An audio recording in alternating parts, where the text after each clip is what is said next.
Cheers. Cheers. Cheers.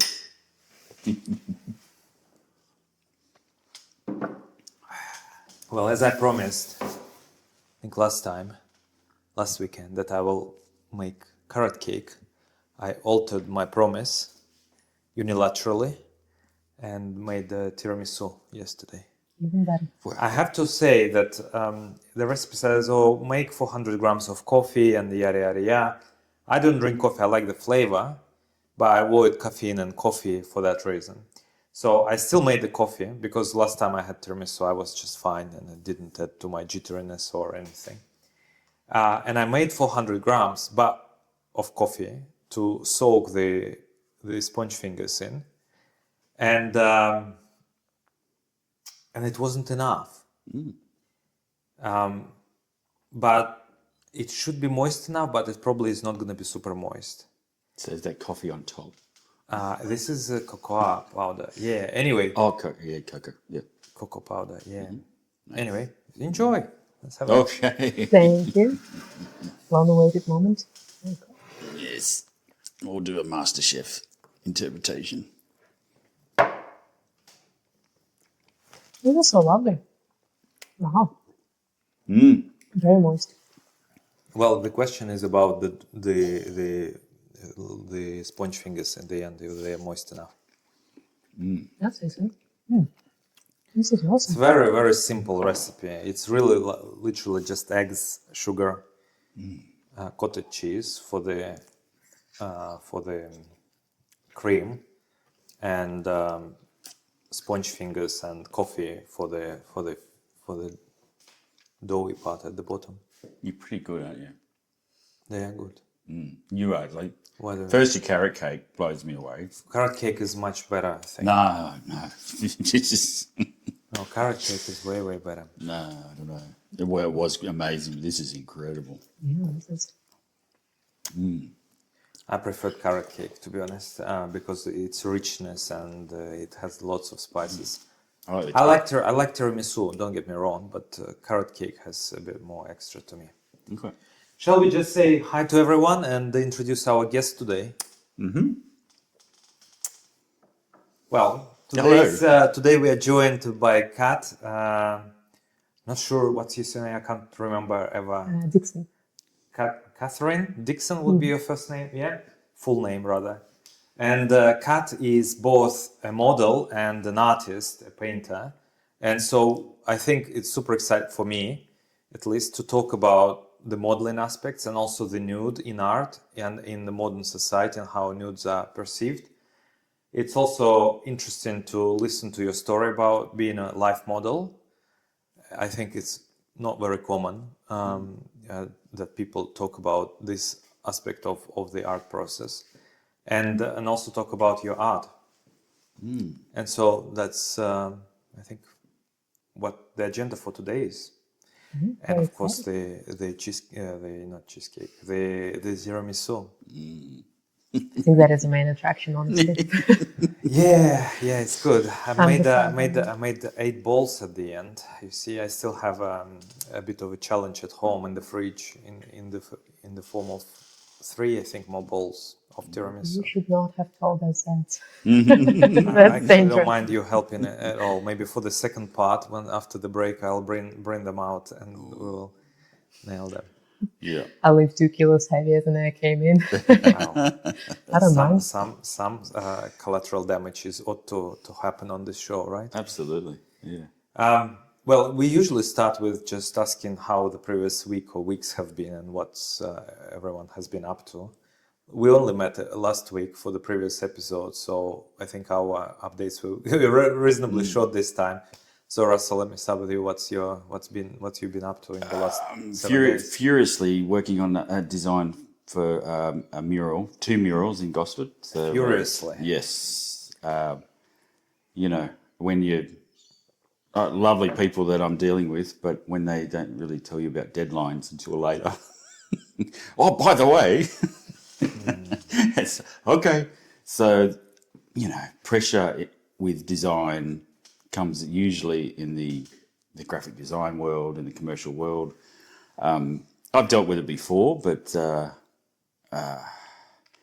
I vowed once not to let it get to me because, I don't know, us artists, we have vices.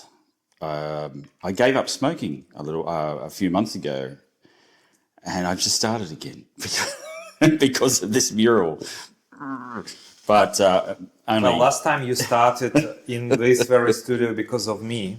Oh, maybe it was a political argument we're having. That's all fun. I cut it out. I need to find ways of dealing with pressure with my work without going to the cigarette. So find another vice, chewing on pretzels or something. I don't know.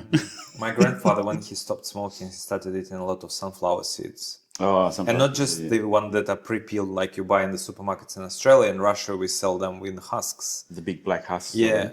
And he would grind them with his front, like crack them. I mean, they are not very strong. It's not like a walnut, you know. But by the time you get through it, it's and then like in 5 years' time, because that was his substitute. Yeah. In a few years' time, his front teeth were literally worn out by him. But at least he wasn't smoking and he stopped smoking. True. No, my uncle stopped smoking after many years of smoking. He moved up to past Mackay, way up north, Queensland, and lived in this little shack near the beach, away from everyone for years and years. And he'd just walk out in the mud flats every day. That was the only way he could do it. And he did it quite well. He had a python living in his roof, and I thought, what a dream. Oh, I love that. Except for the humidity. But, vices and art go hand in hand, don't they? Sometimes. Life and vices go hand in hand. Yeah. And art is life, so... True. It's all, in the mathematical language, is tautology. It's sameness. Mm-hmm. How's your week been? Not so many vices this week. All right. It's the school holidays, and that's when a lot of live drawing groups take a break. So it's been a bit quieter for me, which has been a lovely exhale. Worked for a holiday workshop, figure drawing, but otherwise I've just been painting a lot. Oh, good. It's nice, yeah. Good. And as for your paintings, I'm just going to mention it straight away. I love it. It's incredible. And that I'm taken by it's that a beautiful one. nocturne with that beast in the background. But there's something about this one that's just... I'm a bit jealous, actually. Wow. So if you ever come across Kat's work in the city, snap them up now while you can. Because this is going to be an amazing series. Yeah. It's already serious. I think you've done at least half a dozen, if no more. Yeah, I've done quite a few, and Russell gave me the idea to make an exhibition of them, and I'm thinking that's a really good idea. Yeah.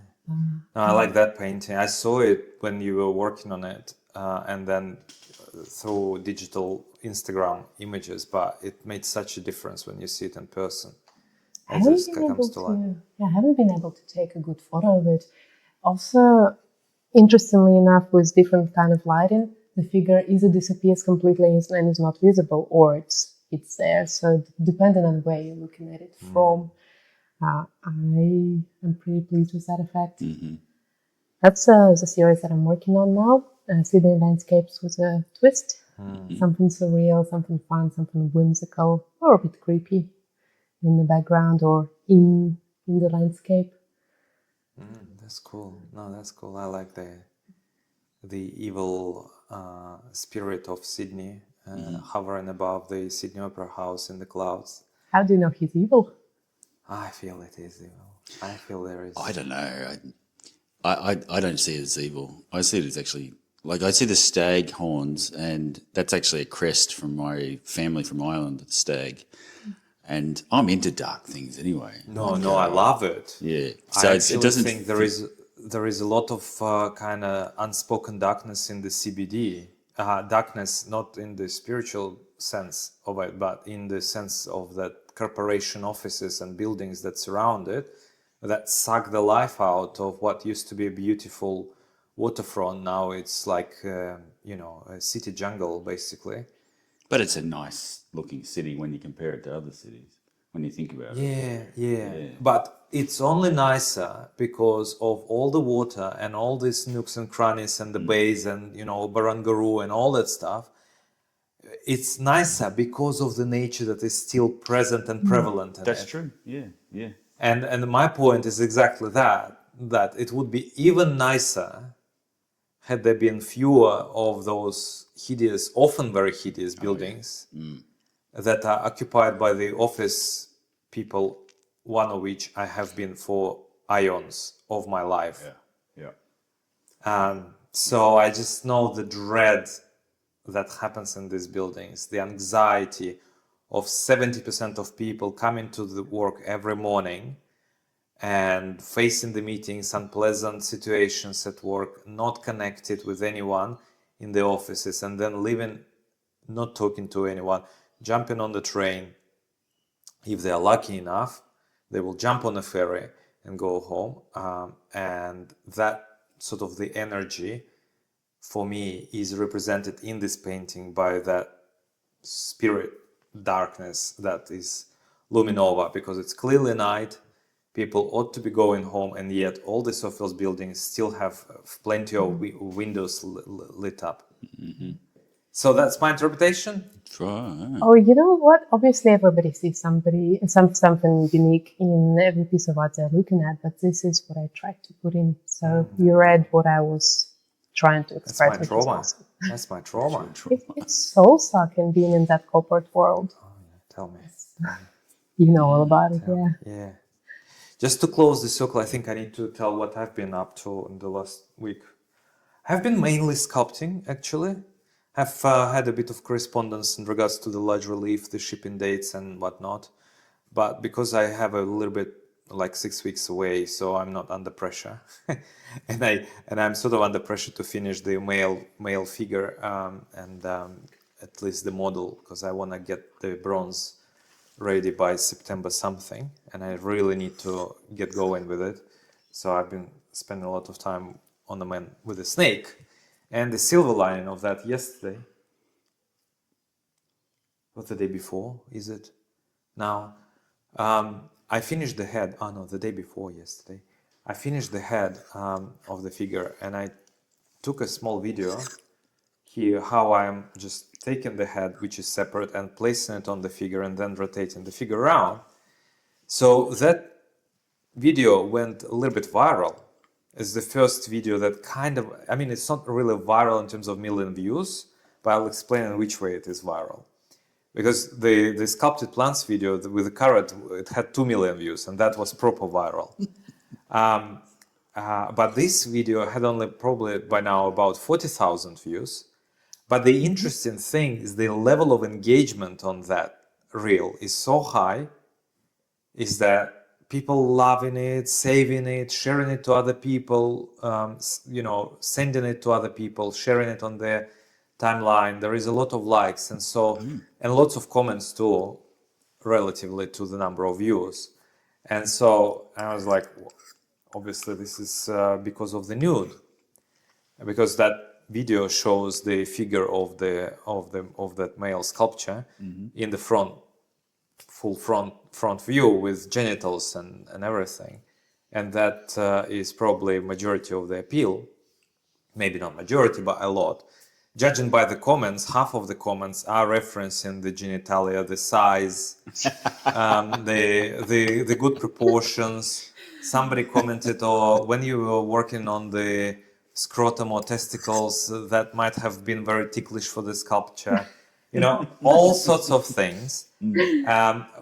But also, I mean, it's quite an attractive sculpture, so a lot of people just cheering for that.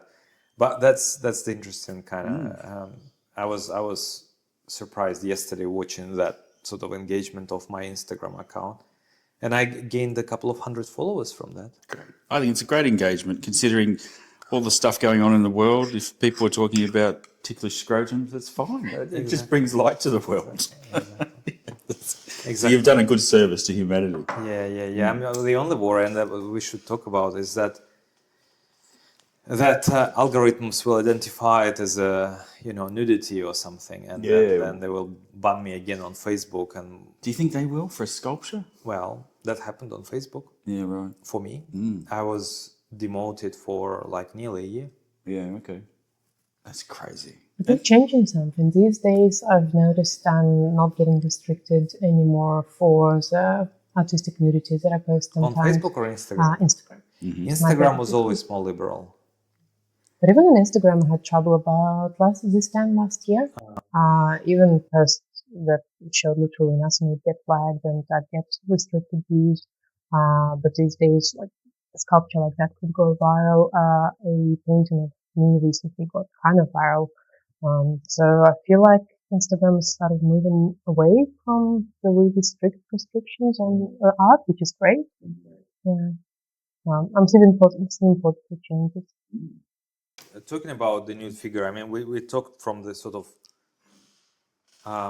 slightly highbrow artistic standpoint, and of course we glorify the human body, and both the beautiful human bodies, but also just human body in general, because there is beauty in everybody in a way. And you as an artist, there was a revolution in France during the École des Beaux-Arts time, where I think it was actually a sculptor. I wish I remembered a bit more details about that. But there was focus on the artistic ideal for centuries, from early Renaissance, Donatello's, Michelangelo's, Da Vinci's, all the way to, and then eventually this perspective was challenged, and they said that you can find beauty in every human. And one of the, I think, professors, very famous, influential guy in the history of art, forgot the name, brought dwarfs and cripples and as models, and tried to capture this authenticity and the beauty in those distorted human forms. But even that is highbrow artistic perspective. But there is certain objectification of a figure, particularly on the more aesthetical, classical beauty side of things, that happens. And it happens by both the artists. When I have a beautiful model, I can't help but I notice the beauty and the sexual aspects of the beauty. We kind of relate to it. It's not why I'm doing art, it's not the most accessible way of enjoying the human body anyway. There are more pleasant, engaging ways of doing that, with, partners and lovemaking and whatnot. But there is nevertheless a dimension of objectification present. And certainly it happens when the public view the artworks. No matter how profound the meaning might be, it could be a David, it could be Sistine Chapel creation of Adam, Adam and the god nearly touching the figures, but there is still sexual elements present in the artworks, even with the subject as profound as those. So maybe I want to ask you, do you feel when you are modeling, do you feel an element of objectification by artists or public in general? I wouldn't say it's normally objectification in the sexual sense. That I have hardly ever felt. I sometimes feel objectification in as much as I kind of feel like I'm a vase or an object of a still life as opposed to a person. So a kind of a slightly different kind. In some art schools there are skeletons, and I feel like he's my colleague. Right. Because we pretty much serve the same purpose. I love that. Skeleton is your colleague. Well, technically, yeah. Yeah. But I suppose, like, to your point of a sexual dimension to perceiving art of human figure, that is part of our nature. Like, we perceive things from emotional points of view, from intellectual, and from sexual as well. And there's not necessarily anything wrong with that, as long as don't take it to the extreme, or like don't hyper-focus, or don't try to ban it and then hyper-focus because of the ban. Yeah.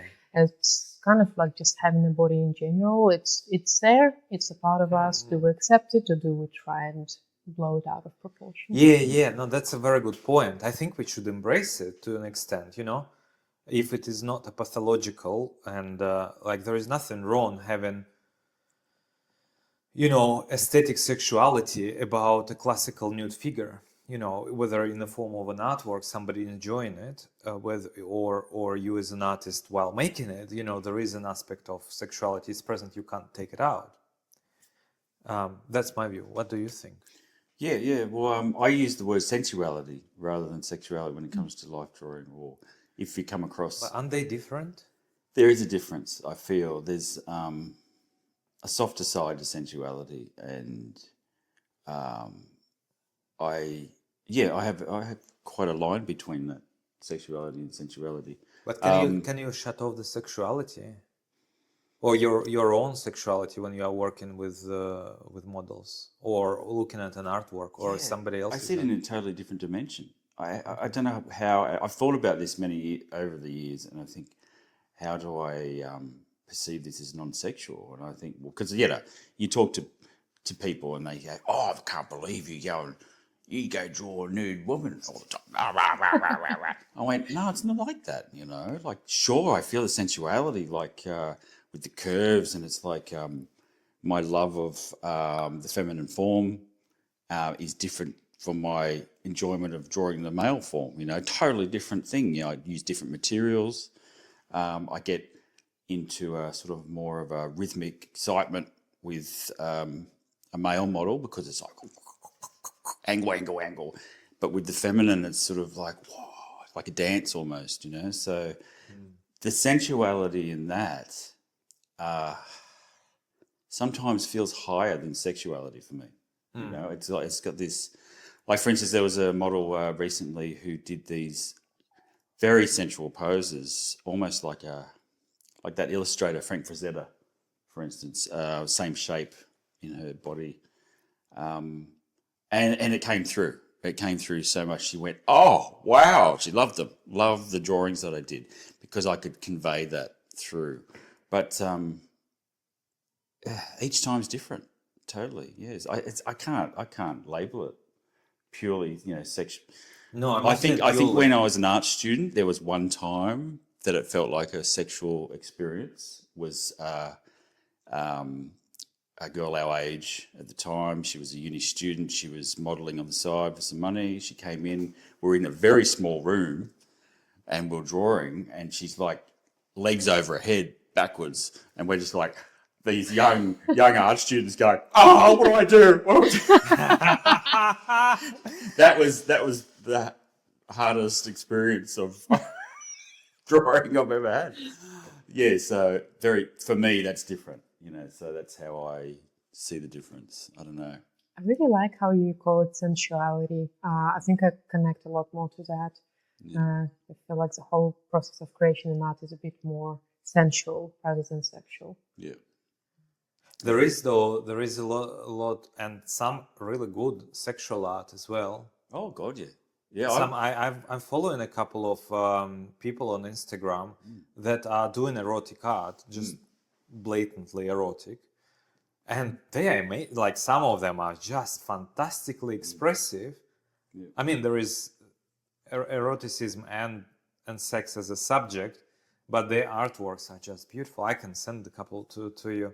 I'm curious, like, where do you draw the line between porn and erotic art? Oh no, that's clearly like, I mean, it's like masturbating adults and stuff like that.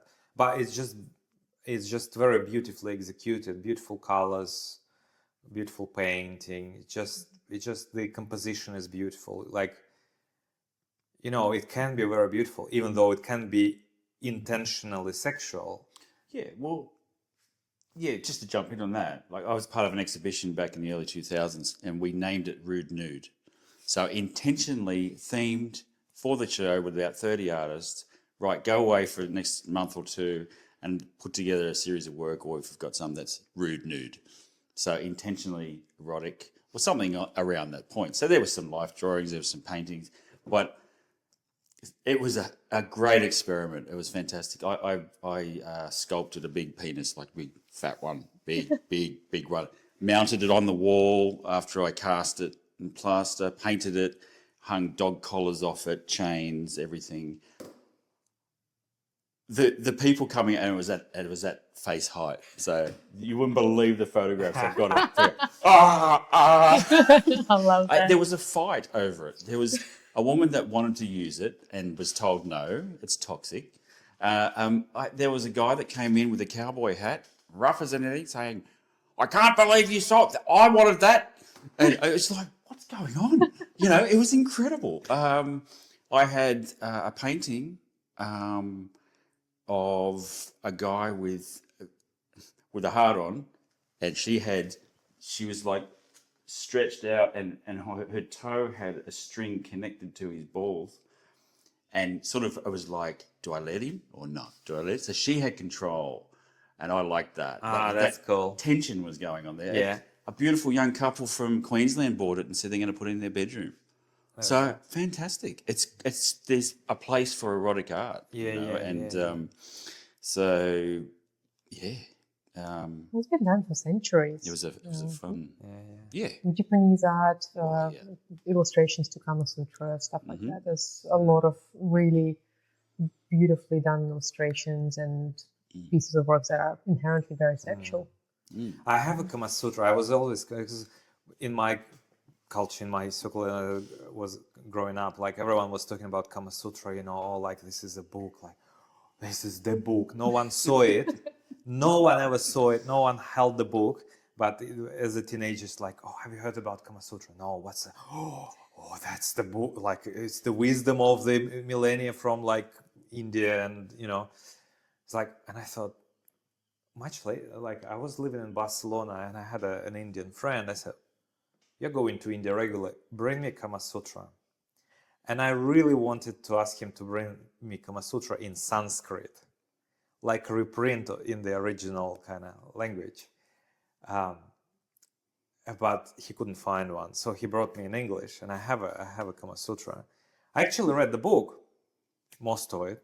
It's not boring, but it's like not particularly exciting book actually to read. But a lot of it is about how a man and a woman should engage in lovemaking and how look after themselves. And it's very poetic actually, in a good romantic, erotic romantic way. It's not like a porn thing.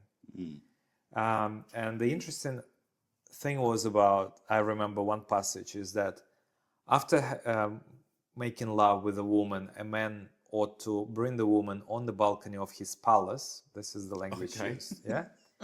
On the balcony of his palace, in a clear night sky, and contemplate the stars together with his beloved woman next to him, while massaging her breasts and tummy with coconut oil, and looking at the stars and discussing the constellations and whatnot. I'm loving that. Yeah. You should read. No, I seriously, there is full of Where's my great palace? ideas.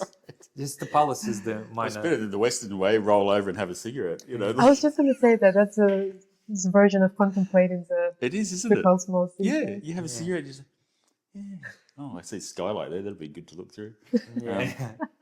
Yeah, that's interesting. It's I couldn't imagine a woman that wouldn't like a guy to do that to us, you know, continue massaging. But usually guys, once they're spent, unless you're superhuman, roll over. Oh yeah. But yeah. But Well, I guess these days a lot of that romanticism and the contemplation, the actual care and blah, blah, blah is stripped away because it's been tabooed for so long. So it had to go to the extreme, and now just, you know, focus and then we're done and we're back to doing chores and be on our computers or rolling back to sleep because we've got work tomorrow morning. I think, yes. We were just talking on the phone last night, I think, or last night or today when I called you. Anyway, we used to sleep differently. Like we had 2 sleeps. That's well-known fact, right? When there was no electric lights, the day was short. You either stay up with candles and read, which isn't very comfortable because it's not very bright light, or most people would normally go to sleep as it gets dark, say 7, 8 p.m., especially in winter. Slept for 4 hours or so, woke up midnight, we were awake for a few hours, then slept again until the dawn, the sun comes up and the people get about their day. And most of the lovemaking and sex was happening in those hours between the two sleeps. I forgot, there were names for these different hours and phrases. I heard one say the God's hour or something, where it's this special time between sleeps that is hyper creative, hyper everything. A lot of love making, a lot of art making, a lot of everything else, writing, etc., was made in that little time between sleeps. But I was saying to Maksim before that apparently the scientists were backed by the mattress factories and decided that we needed 8 hours sleep. Yeah. No, I think it's the invention of the artificial lights, the electricity that influenced a lot of how we sleep. Because we can extend the day for so long and we get so tired in the evening. That was my original point I was going to say, is that now the days are so long, we wake up 7, we go to bed 9. We don't usually take breaks or naps during the day in the office, or, you can't do it anymore. Should be out. And so we go to bed very tired and hardly any energy left for, sleep, let alone for engaging in a bit more active duties with your beloved ones, You're gonna put it in your calendar. You're gonna make to time plan, for it. okay, we're gonna have a romantic evening, so maybe I shouldn't wake up so early, and maybe I shouldn't be doing too much gardening, and like actually in a way it is true. Whilst in the 20s, that's fine, Yeah. I don't have to sleep for 3 days. But it's interesting because I find, I know I'm generalising here, but European women born in Europe are more open to talk about sexuality and sensuality. Like Unless you're born in Ireland or Britain. Yeah, well, that's very, very heavily Catholic, aren't they? Or not, one of them. But no, I used to hang out with a French family in the 90s and talked about it. It was just open. We just talked about sex and the body and nudity. It was fine, There was nothing wrong. And it was such a... Because I was only in my 20s and being this Australian-born conservative Australian sort of society, I was like, this is great. Hanging out with some cultured people with some... that let their hair down and just talk about the great things in life. And, I think it's great. I think it's fantastic. And I think this pent-up society that we seem to find ourselves in need to let their hair down a little bit. Yeah. And see the positives in life and run with that rather than the negatives, But coming back to art, that's, if coming back to putting your art out there. See, this day and age, we're really lucky to have social media when you think about it, because you get that instant gratification. You can do a painting and put it out there. You don't have to wait 6 to 12 months to get it and have it in an exhibition for people to give you a little bit of a boost, to say, great work. And you go, because artists need that little bit of a boost to feel they're on their right track, And you can't deny it. Even the nihilists, even the ones that are out there saying, no, I can't. I don't like people liking my work and stuff. But we do. When we exhibit our work, we want to be loved. We want our work to be loved. We want acknowledgement, So coming back to that, social media, we get that, but there's also the negative side of it, attacks. So we get people that are uninformed attacking us for certain things. Like I've been attacked for some of my nudes that I've painted, saying I was this misogynist and all this stuff because I painted a beautiful woman. I was like, come on, why are you saying that I'm a misogynist? That's nothing to do with it. I just appreciate beauty. So I had to go through my whole life story to explain to some of these people what I've done in my life to justify the fact that I'm not a misogynist. I don't even think you should be justifying. It's just like if you painted a man, no one would ever accuse you of that. It's like this traumas of the society. It's like the whole woke narrative and the cancel culture. It's like from one aspect of policing everything because the society is too conservative, of the Christian values and whatnot, no nudity, allowed, what we spoke about earlier, to the other extreme. You can't. I'll just illustrate it with one point. A few years ago, I was doing a series of paintings, sort of in the height of COVID and the lockdowns, that sort of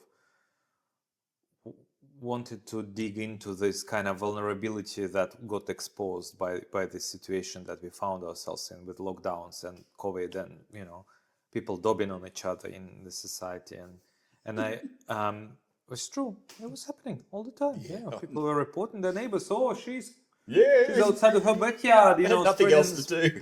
Exactly, but it damaged a lot of people because But anyway, so I was making a painting that was kind of triggered by a dance of two people that I saw online. I wanted to do a painting, two male figures, one carrying another over the shoulder, along some nature, with the nature on the background.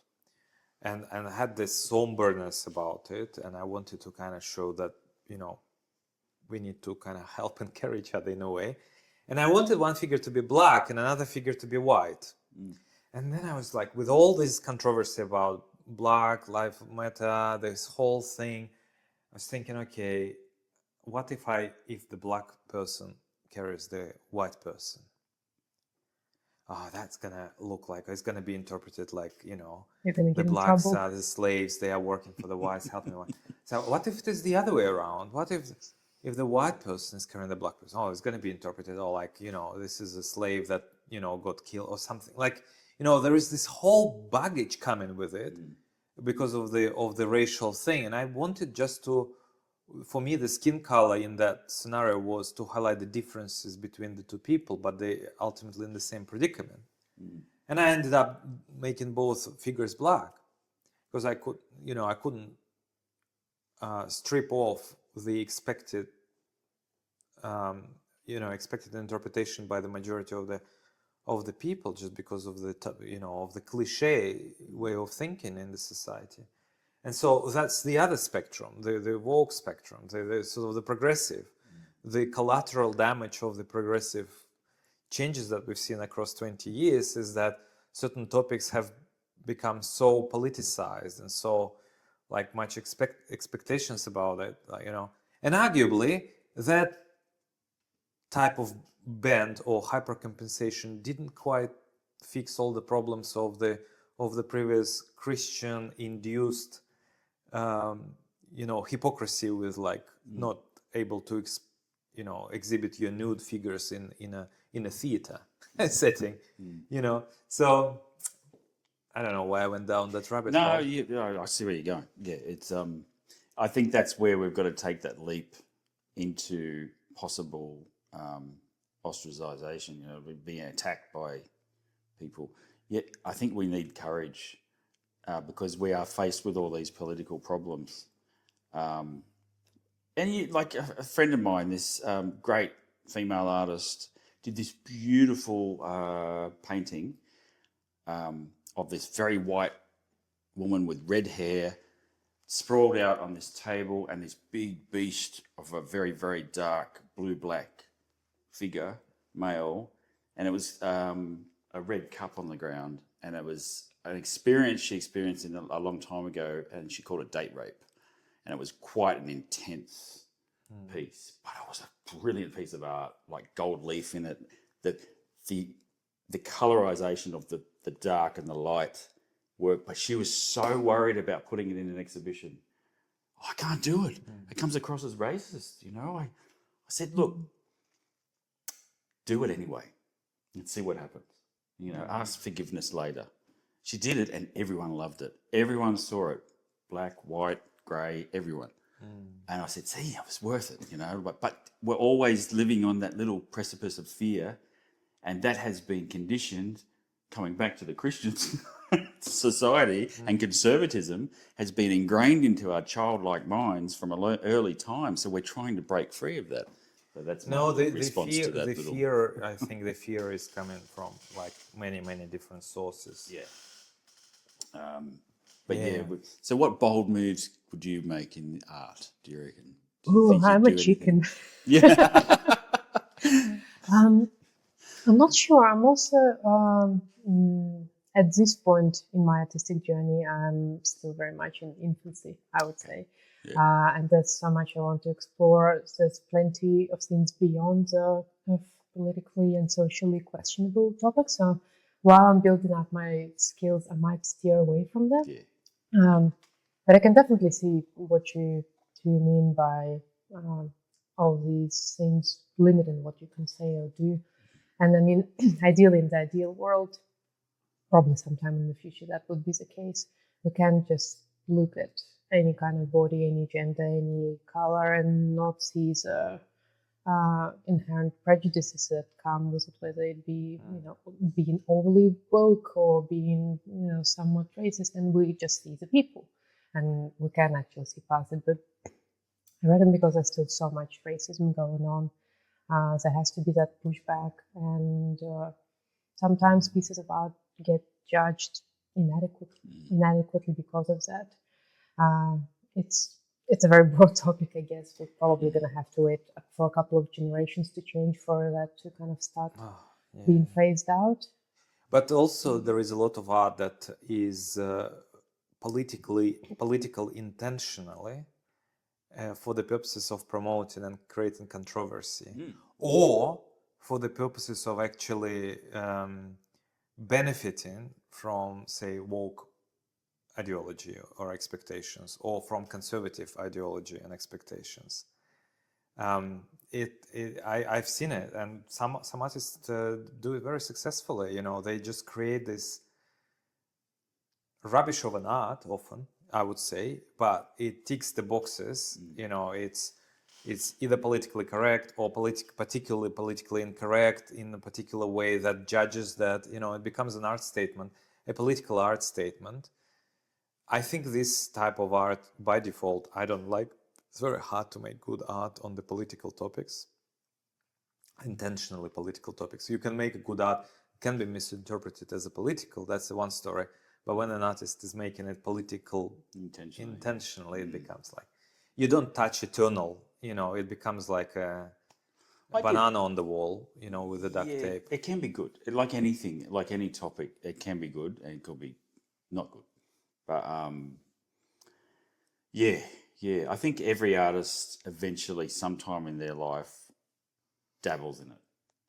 Like whether it's hardcore or if it's just a light way of going into political arena, because artists throughout history have always had that political bent. They've had ways of, getting their voice heard, because we're frustrated with ways things are, especially when it's ultra conservative, because we see the world in such open eyes, with many, many angles, that we feel almost offended by these conservative politicians and ways that things are happening. So that's when some of these artists with guts get out there and go, right. And they got thick skin because they're handling a lot of backlash, but they're getting a lot of publicity out of it. So I reckon in the age of social media, it's not just a way of the artists expressing their opinion, but also potentially a way of certain artists to try and get that viral quality in their content, because it's going to inspire emotions. It's going to inspire strong emotions. People are more likely to comment on a political piece for us than a beautifully painted portrait. And no publicity online is bad publicity. If people are engaging with your content, it gets pushed out there. So sometimes a badly painted political piece would get so much more exposure than something technically beautiful and otherwise a great piece of art.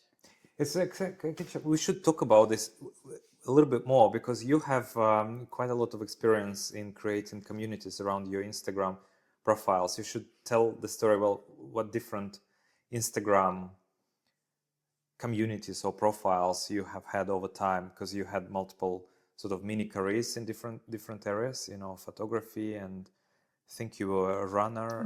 Running coach, and for each of them I had a different Instagram. Yeah, and you were successful. For the viewers, I want to say that you were successful in growing your communities and your presence on Instagram. And Australia is only it's a large piece of land, but it's a very small country by population.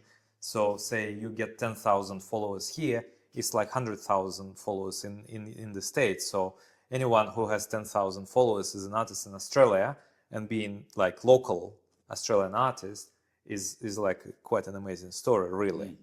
And so you have ticked a lot of boxes in terms of how tell us about, well, first of all, start with the variety of your different enterprises. God, I've done so much weird random stuff.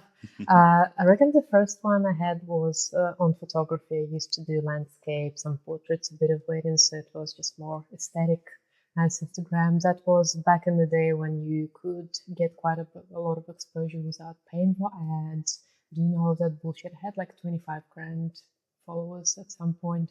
Really good engagement. I did nothing for it. I would just post pretty pictures. That was it. Back in the day. God, I feel What old. happened with it? I lost interest. Okay. I kind of went back to Belarus for a while, and my photography tapered out slowly, which was okay. Then I went into my vegan stage. I was vegan for like 7 or 8 years. I had a big food blog with recipes. I would do food. I guess it didn't. Photography didn't die. It transformed into food photography. I had a big recipe blog. Most of my followers were from overseas. That was fun. Then I ate so much I wanted to start getting a bit more fit, got into running, started being a running coach after a while. So I guess they kind of led into each other.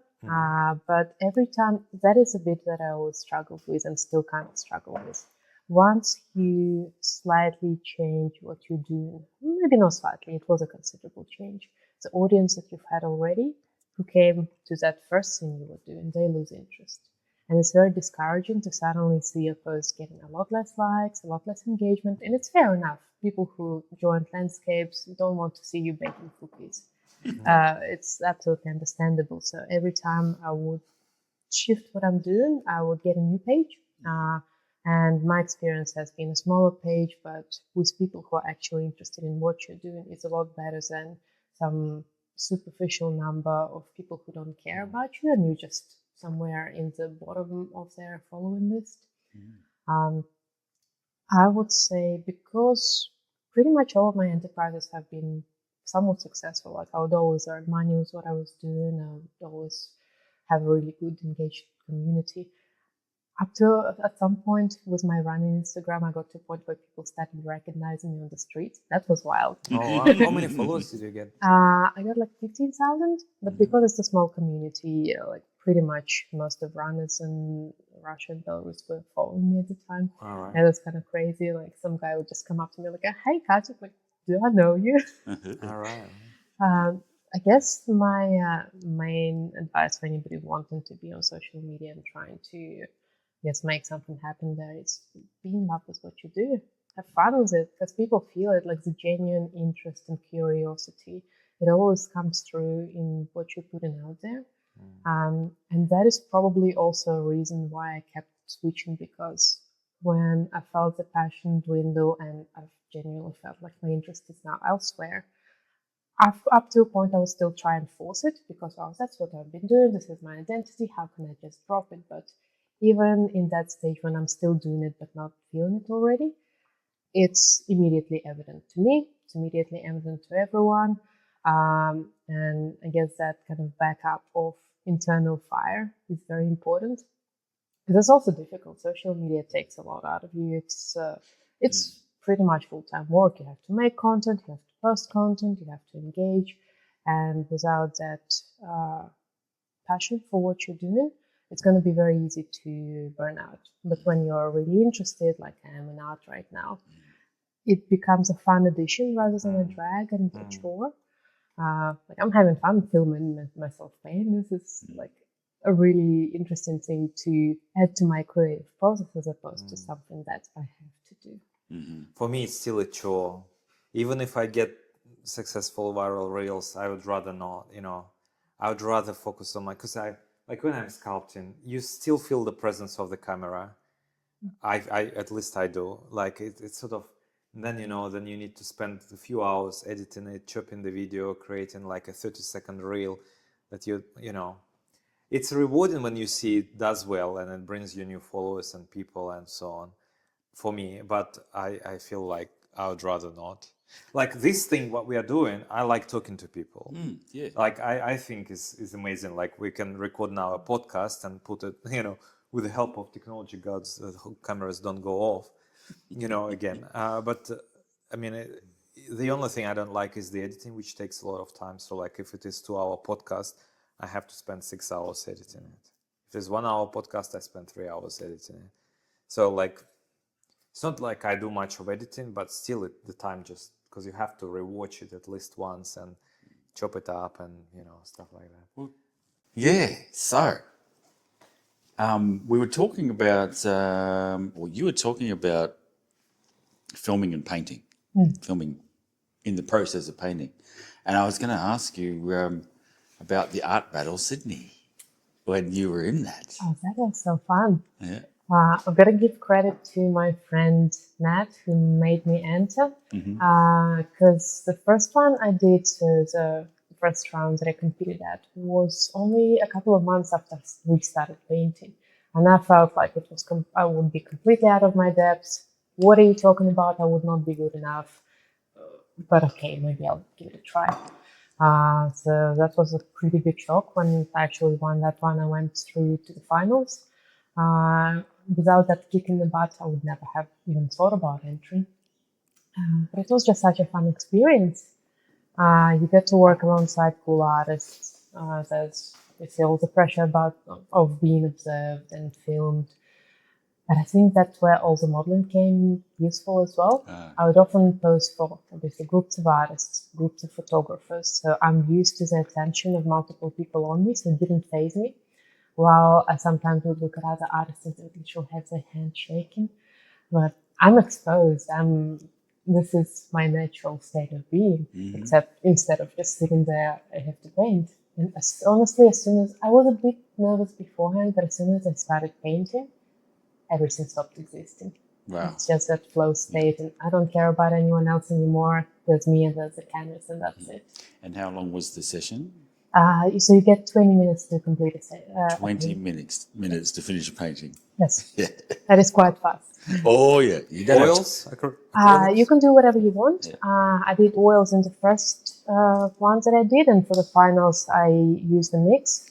I did practice, and I did develop a bit of a technique to doing it faster. So I would do the first coat in acrylics, then dry it with a blow dryer, and then go in with oils to be able to unblend. Okay. So you would use acrylic to accelerate the sort of underpainting in a way. So the basic colors, the main shapes, I would put down in acrylics so that later on I can blend on top. While if you start with oil, it's gonna get very muddy very quickly. So yeah, there was a whole learning curve involved because I don't like acrylics. I don't usually paint in it. I had to get a whole set just for Art Battle. But it was a really good learning experience as well. I learned how to paint clouds, I learned how to paint quickly. It was very, very rewarding. I met some pretty amazing people through it as well.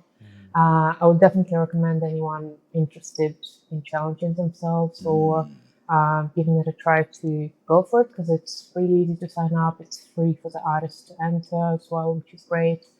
And you're pretty much guaranteed a fun time, a slightly stressful time, but a fun time and some really good exposure, some new people that you're going to meet. Like, it's just a great opportunity. Am I too old to enter that? Absolutely not. No? Oh, it's good. like any age. Just if you can handle the pressure, that's the main thing. Yeah. I think I might even try it one time, because I do demonstrations quite fast for my students, and I was telling you before how I state straight away, this is going to be a failure. So they don't mind that.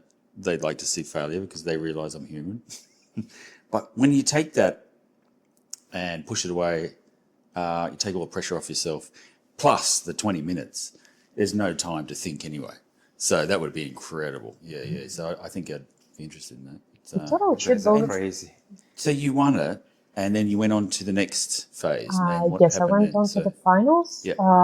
and that was so. It happens every month, and the winner of every month, there's going to be 12 people at the end of the year competing in the city finals, which I got in, and which I also managed to somehow win. I'm still a little bit in disbelief about that. Wow. I mean, I was pretty reasonably happy with the paintings I produced, but there were some really good artists competing, and I was very humble going into it. I had zero expectations up to the very end. I was like, nah, it's not going to happen. Yeah. I mean, look at these amazing people there. They created some really good work. And yeah, well, originally the idea is that Art Battle is international, and there are international legs and so on. So at some point, I should go and compete further, but I'm not sure when that's going to be or Right. how that's going to be, if that's going to be. Hopefully, at some point, yes. But I have not practiced fast painting. Are there prizes or something? There are prizes, yes. So they do change here and there. I believe right now it's $200 cash for the winner of every single month's one, and I think a voucher for Maksim, but that might change. Yeah, there's prizes, there's publicity, so you get all these eyes on you. I got quite a few followers from that as well. Is it? I know nothing about it. I have to say. I saw a couple of posts, but I don't have background about it, so I just kind of cool and moved on. But is it on the TV somewhere, or is it just within the? Not on TV. It's just pretty heavily pushed on social media. So what happens is people sign up to enter, and there's 12 artists every month. There's 2 rounds to begin with 6 per round. You produce a painting in 20 minutes. After the 20 minutes is up, they get judged by the audience, and it's a vote. So it is vote based. And so the 2 rounds go, and out of 6 from each round, there's 2 winners. So the final is for artists, and then you just do the same 20 minutes, 1 painting, and then a vote for the winner. Okay. And you mentioned it was international, so possibility of one day going overseas to compete over there. Yeah, well, since that is the idea, I mean, they didn't give any winning money for the final, because the idea is the winnings from that is a ticket to the final round international. You haven't heard more about it yet? Yeah, I haven't heard. Yeah. It might be after a while once they've had a bit more art battles in Australia, because right now I think we are only Sydney and only recently Melbourne started having one. So they might wait a little bit more until we have more winners. I think it's great. I think, I know some people say art should stay out of the competition arena, but some of us have a competitive streak, which also helps you perform. It helps you sort of to do something like that. Adrenaline. 100%. It's incredible. Yeah, to paint that fast in front of people. And I've seen photos of you and the others on a raised platform surrounded by 100 people, all exposed for 20 minutes. And I think, wow, yeah. So when you were mentioning before how your life modelling helped with that, it's interesting because I've had people wanting to paint outdoors and they're scared to do so because of people. And I went, I've been plein air painting for so many years that you just get used to it. People watching you, like I've had 30 corporates having lunch behind me while I was painting in Observatory Park in Sydney. I didn't know though. I was zoned out for 2 hours. You're desensitized to it. You don't. You see some people come up. Oh, how do you do that? Oh yeah, hi mate. Yep. They eventually get that feeling of the bubble around you, yeah, you get over that. But to do that's another level. That's athletic. To go into the art battle. I think you'll do great because you have plein air painted for so much time, and because you make such amazing drawings and sketches within live drawings in like 5, 10, 20 minutes. I'll just do it in oil too. I wouldn't do acrylic. Nah, that was just. It'd be maybe a draw up with some charcoal. So what you can take images in to you work can take from, references, or whatever. No stencils. No, yep. Cool. Okay, so everyone paints their own thing. It's not like it's one subject for everyone. You don't get a topic, yeah. Yeah. You painted a photograph of yourself, didn't you? That was for the very first So it's round, yeah. Yeah. Sorry, so in a way you can paint the same painting at home 10 times, practice it, and You then can practice, yes. and that's what people do, I would expect. Most people do, yeah. I did practice. Oh, that's once. not fair. Why Well, not? it is in a way, because you create a formula to do something in a short amount of time for Well, it's for just this for the particular competition. Yeah. And think about all that learning process, preparing for it. Well, sure. No, I'm So- not saying that there is no collateral benefit to it. It's another part of it's another realm. Yeah, okay. You know, it's I was thinking how this can work for a sculptor. not at all. 20 minutes. Can you You put your face in some plaster. No. Or amalgam or can you unbag 5 bags of clay in this time? Competition for clay, unbagging. No. Sorry. Pick up a paintbrush. No, what I saw in some sculptors, they do quick portrait demos, like half an hour. But the way that usually as a sculptor, you start with nothing and then you gradually add the clay. But the way they do it, they take a big 20-kilo slab of clay, just put it straight, and then start shaping the portrait out of it, by just leaving the nose out and removing the eyes, and then, so it's just it's less of a kind of classical sculpting technique, more of a sprint kind of quick and dirty way. But you can get Which is very how the good- painting is as well for this competition, because the speed, you have to work within the realms of that rather than your normal way of working, so And that is very interesting because that kind of strips some of the preparation and skill away. Like, I am convinced that some of the people who are in the finals are much better painters than I am based on the work that they do. But because there is that 20-minute deadline, the time pressure is on to create something within that amount of time. If we were given 20 hours, that'd probably beat my ass. But because the pressure is different, and what can you produce in 20 minutes? How can you simplify your technique enough to make it quick enough, but also not too much so that it still looks good? It's still compelling. Yeah. So it's a big challenge. That's interesting. So I think, sorry, I was just gonna say that some of the speedrun sculptures, like I work with quite a few sculptors, and they do quick status of the head as well. But the way they do it is they would come with a generic pre-shaped like clay head, and then they kind of start putting features on. And the way we do it in the last groups that I post for, they would literally tell me, I sit on a swirling stool, and they're like, okay, every minute you change your angle 15 degrees, we get 1 round, that's it. And their hands move like wildfire. It's so fast, it's so furious. And at the end of 15, 20 minutes, they actually have a believable head. Wow. It's absolutely mind-blowing. Yeah. No, it's fun. I was actually thinking. the pace, will you? No, I was thinking to do maybe a couple of hour portrait demo, because in a couple of hours, I can get like life-size portrait, main planes and main eyes, and there is this Kami space in Arena that opened by. I was thinking maybe I can just do like people pay like $30 to watch, and I will pick up a model from the public or something, and I'll just in 2 hours I will walk them through the process of creating a 3D portrait bust, without shoulders and just up the neck, but just to make it easier, but to show how I think I was thinking about that. That would be nice to do, and I would happily do that.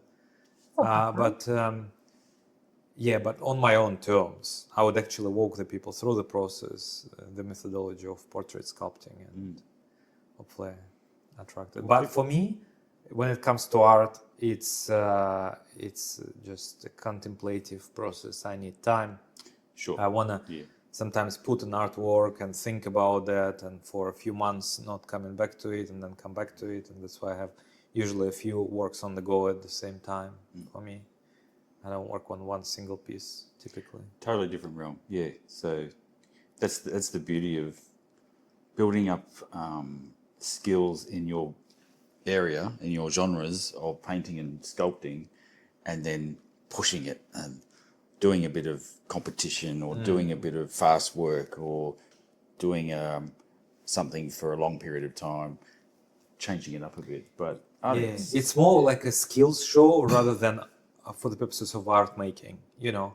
I that competition, I think it's a combination of both, because I've seen what Kat produced, and it had atmosphere in it as well. So you got this essence in your work in such a short amount of time.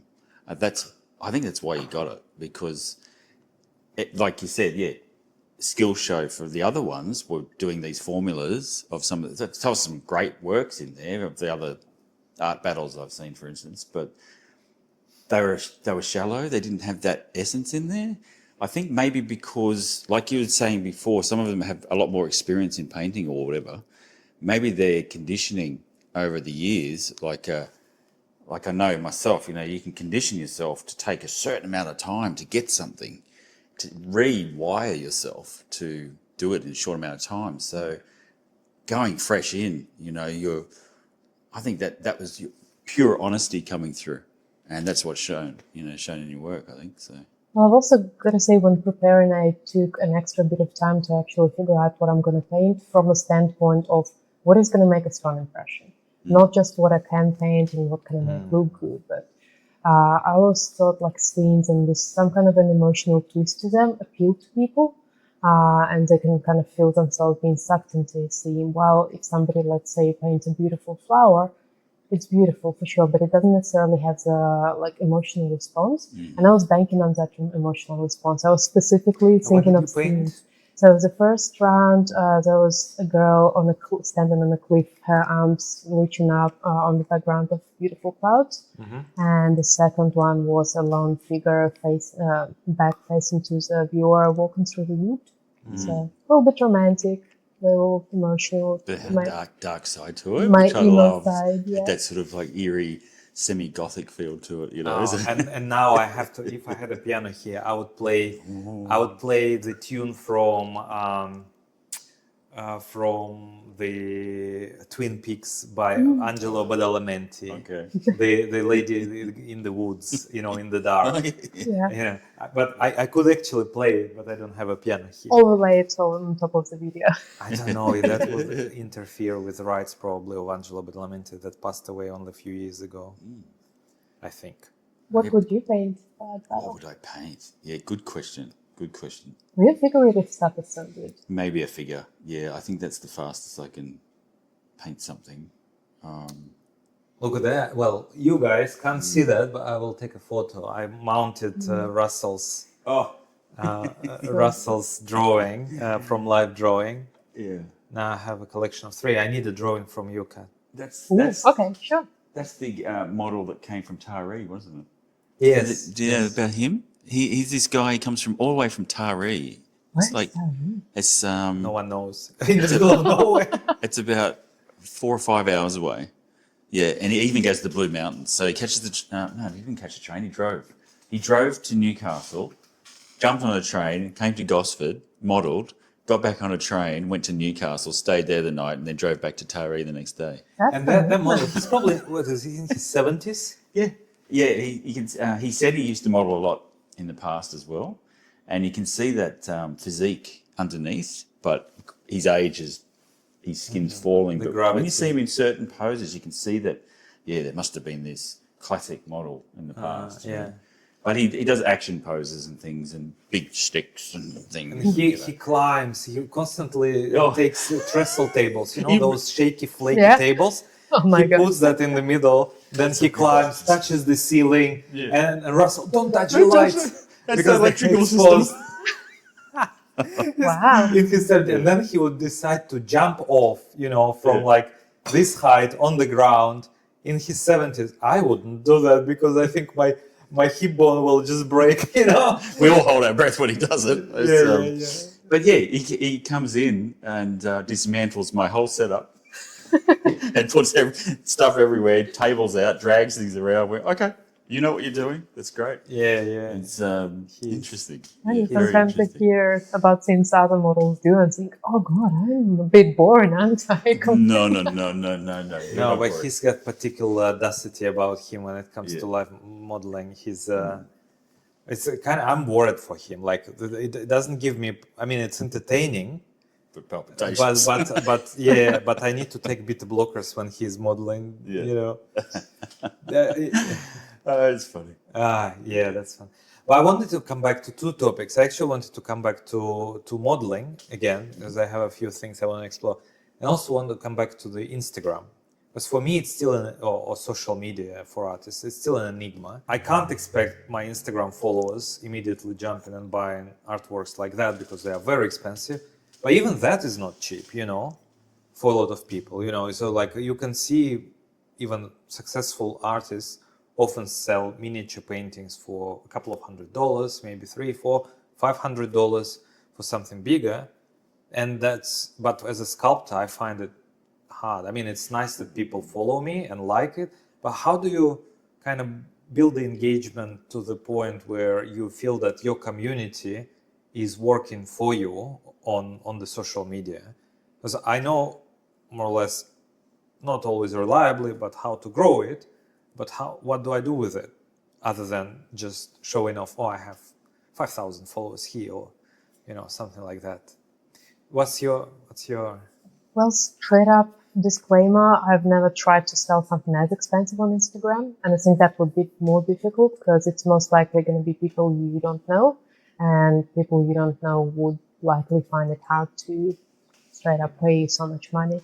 The most expensive thing I've sold on Instagram would be like $600 or $700, and that was coming from somebody who I've known before. So there was that rapport built. As a rule, what I've been doing, again, not sure how applicable it is because the price point is lower, but what helps sometimes is getting people to buy something cheapish so that they've had this financial transactional relationship with users, that extra bit of trust. Let's say when I was a running coach, before people would come to individually work with me, that would cost a couple of $100. So it usually first buy like a guide or, you know, a set of blah, blah, blah, something for $20 or $15. Once they've reached that bridge, they then felt safer committing to something more expensive. Now, I'm not sure what that would mean in terms of sculpture. Honestly, it's probably going to be easiest to promote something like teaching sculpture because that's more accessible, but that also limits your range. But I do know people who sell recorded lessons online or do online mentoring. Like that's an option. Yeah, your niche is just so very different. You might be better suited to sell from galleries just because of specificity of your work. For sure. And I know there's some sculptors like Jill and Mark, those sculptors that do the rabbit heads and huge bronzes. Yeah, they cast in China. One of the things, like the Cup Gallery in Terragal, I came there and there was a sizable dog, I think on a bicycle with just kneeling dog, human with a dog head and a camera. Kneeling figure that way, probably a third life size, but because it's seated, it's He had a less. big penis too, didn't he? Sorry, just going off the track there. No, we'll come back to the penises a bit later. I have something to say that too. Yeah. But how much were they selling? At the gallery, Yeah. which you can expect probably 50%, 40% more. So they were selling for $4,500 bronze. Right. Yeah. That size. And I was like, how is it possible? And then I found out that a lot of their bronze casting, if not all, is done in China. So they either send 3D models or, you know, the waxes off to China, or the molds even off to China, and they manufacture and ship it back. So, and they have hundreds of thousands of followers on Instagram. They are actively selling via Instagram, but their numbers of followers so big, there is always going to be some people, and their name is big as well, so they are well known, and so people are more likely to buy smaller Have you got pieces. enough room outside to build your own foundry? I know I'm not doing this. It takes so much. Like even if I had a foundry, the bronzes take so much time to do it by yourself. Oh, okay. Yep. It's just I would be spending like for each nail I'll be spending a week of my time or something, like maybe not a week, but you know, a long time, and it's just like this is limited edition of 30. Like imagine 20, 15 weeks of time doing. What about exploring other mediums like aluminium or steel? steel? The bronze itself, the material, is not cheapest, but it's not the biggest cost. Right. So bronze costs about $75 a kilo. Yeah. So this is a 2 kilo piece, 3 kilo piece. So it's $250. The rest of it is labor. Yeah. So if it was $250 for bronze making, for that's not an issue. Okay. Anyway, that's why I wanted to ask, is because like one thing is to get the followers, another thing to kind of help you. Well, kind of in the process of getting the followers, you'll get them to a stage. You'll probably be doing all the things that would get them to a stage of being able to buy from you, because it's all about like sharing your process, sharing your personal values. Why do you do what you do? Sharing a backload of your sculptures and stuff. But it takes a while. It takes a while. It also may mean that at some stage you're going to have to choose to do what you think will sell and what you think the public would like, as opposed to what you would like to make. Yeah, I was discussing this with Brian Booth Craig, who is a quite famous American sculptor. And he is very classically trained sculptor. He is interested in the classical ideals, in the sense that his art is deep and kind of spiritual and very nuanced and multi-layered and not up in you, but it's sort of this,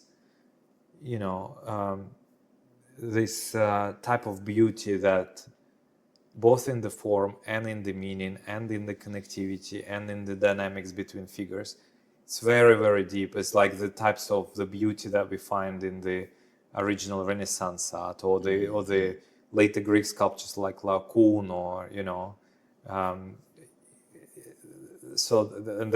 what I like is the multidimensionality of the art, where the more you look at it, the more you discover, the more meaning, the layers of the symbolism. I think the answer here, I know what the answer is. We need agents like the old days.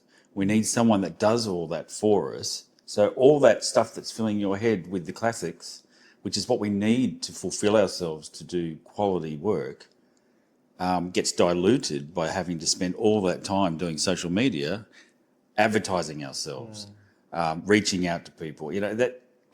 That's the answer. But these days, there's no agents to do that for some reason. Yeah, I'm trying so to enter the gallery world. It'd be nice to have someone to. Fingers crossed on Monday, tomorrow, there is in the evening, I have a meeting with one of the galleries. I'm not going to say anything yet just now. Okay. But fingers crossed. And because I just want to be making more and spending less time. I mean, I've started selling this year quite actively, and I have been reasonably successful with bronzes that I'm making. So I can't really complain, but I just don't want to spend more time selling or run ads or stuff like that. I would rather, and not because I can't, but just because I want to have more time. How good's Jeff on social media?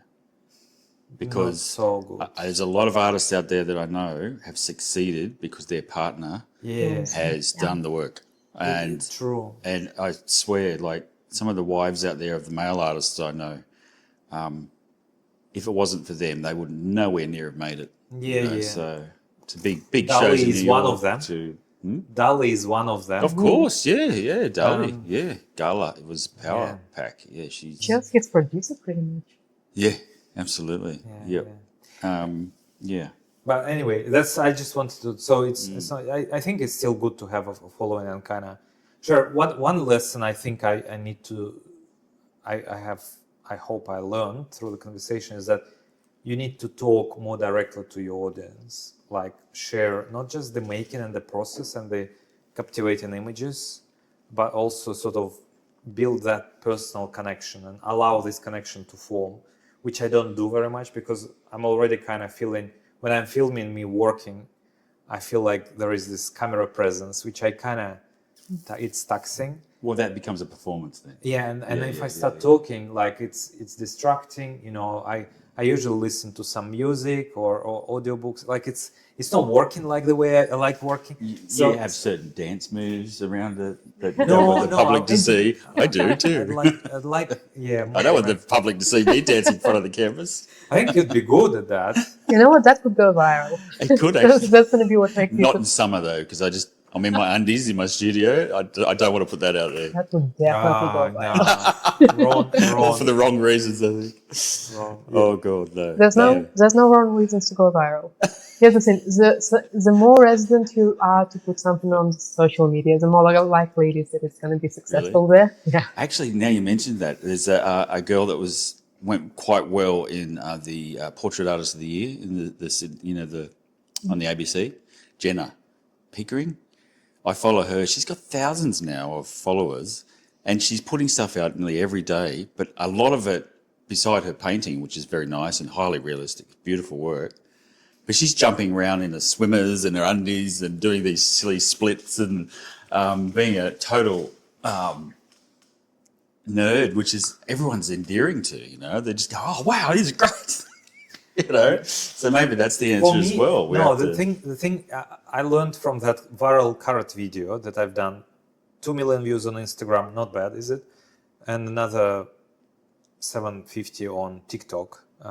So I got tens of thousands likes, more than 1,000 followers from that video alone on Instagram alone. But the people who followed me, they like the carrots and the video of the carrots. You know, they're not necessarily liking my art in its broad, like I'm talking about floral reliefs, not sculpture now. And they sort of don't necessarily engage with the rest of it as much. And so that's the problem of this kind of viral videos. You get followers, but they expect you to do more carrots or radishes. There's the scenario. You sort of spelled it out for yourself without connecting the dots, because you look at Gillian Mark, they create pop art in a way. Beautifully made sculptures, but they're for the populace in a way, with money. But so your carrot has reached out to the populace, because it's more pop. You know, it's a bit more relatable, lowbrow, you could say. Yeah. That's the answer. So maybe that's what you put on Instagram. It's just lowbrow. No, that's not what I wanted to say. No. No solutions from you, Russell. No, not yet. Okay. What I wanted to say is that they didn't engage with me as a creator through that carrot video. No. They engaged with the process of making carrot. They enjoyed the way I press it, you know, take it out, then pour the plaster and then reveal at the end. Oh, the ASMR part. Yeah, that's it. Right. And so these followers, I'm very grateful for everyone, if you're watching, who followed me from that video, but they are not even aware that there is a bigger process, that there are more complex floral reliefs and big. Yeah, and they are not triggered by those artworks, even if they see it on my next reel, for example. There is a good example of an artist. That's where I was leading up to with my Russian long preamble. Is that there are two art. Actually, Gillian Mark is a good example because they constantly record their reels of talking about what's happening, and they are up in the camera and they are engaging with the people. So that's something I should do more and learn from them. Another artist, which is a little bit more honest to my taste, there is an artist in Newcastle. She does on the sewing machine. She does these patterns like corals and stuff, and she does it on dissolvable fabric, and then the fabric dissolves, and you are left with the kind of lace that comes out. It's beautiful. Like her colors and the shapes are very beautiful, simple but powerful. And so she's inspired by wildlife, leaves, algae, corals, and she draws them with pencil, and then use different colored threads and using special sewing technique. So she's got more than 300,000 followers. And the way she does, very simple. I have to say that she's quite nice-looking lady, although probably in her early 50s, I would say, maybe late 40s. Hopefully I didn't misrepresent her age too much. So she's not like a sex symbol, but she's very well composed, symmetrical lady. and she is very simple, plain, and every day she records a little video and she talks about what she's doing and working on the studio. Very direct, nothing too sophisticated, very honest, shows her work in progress, and she spends every day the time. And her audience is super engaged. The good moment I learned, and I was like, oh, that's how to actually work with your followers. One day she did a few, maybe a dozen, maybe 12 small miniatures, like basically a leaf of a plant. And she frames them so nicely. So once the fabric on which she does the embroidery is dissolved, she frames it in a frame and lifts the fabric, the pattern off the back. And so when the light shines, it creates a bit of a shadow in the depth behind. So her embroidery kind of hanging in the air. So she's propping it up with needles, and then there is a glass and the frame, and it's all like in a little glass. And she put them out for sale on her website directly for some $350 a piece. And she sold them within 2 hours, like maybe a dozen and a half pieces. And so that's a good example. So they are not expensive big pieces, and people are aware and they're craving for her work. And once it becomes available and if it is affordable, people do it. And I think that's a good example of how it works. Oh, yeah. But she puts a lot of effort in that. But there is nothing too special, no special effects. I think she just sits, puts a camera, says something. She has a newsletter. But when it comes to product of what you do, so your art, I like to split myself down the middle to make it simple. It's probably many middles, but my stuff I work on in the studio, I take time, I think, conceptualize, etc. They're going to be higher prices, like your classic work, like bronzes, etc. But those 1 hour sketch studies in oil I sold for $150 each. People were saying, oh, it's way too cheap. I went, they're on loose canvas. I'm putting it in a folder, put it into an exhibition just recently with the art hall group, and it created a frenzy. People were coming up to this thing and just going, oh, I want that one.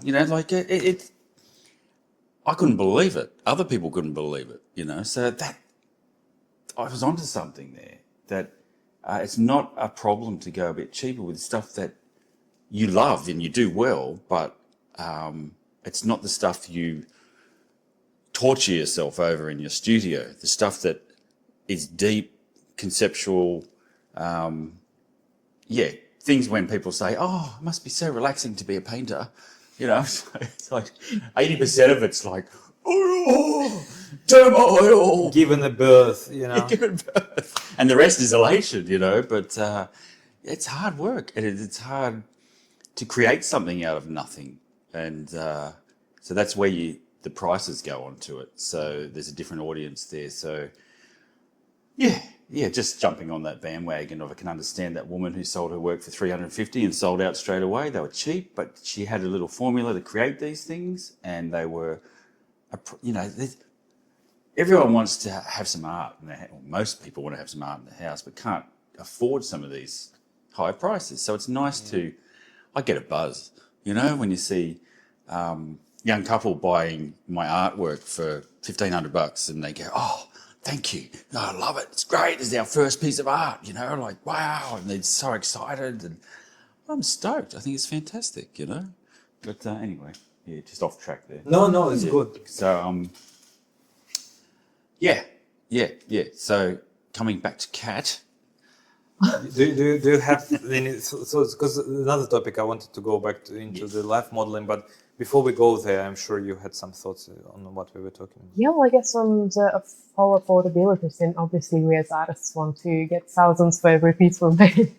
But to your point, not everybody in this economy can afford it. Art, unfortunately, is not really seen as the basic need, although I could argue that it is.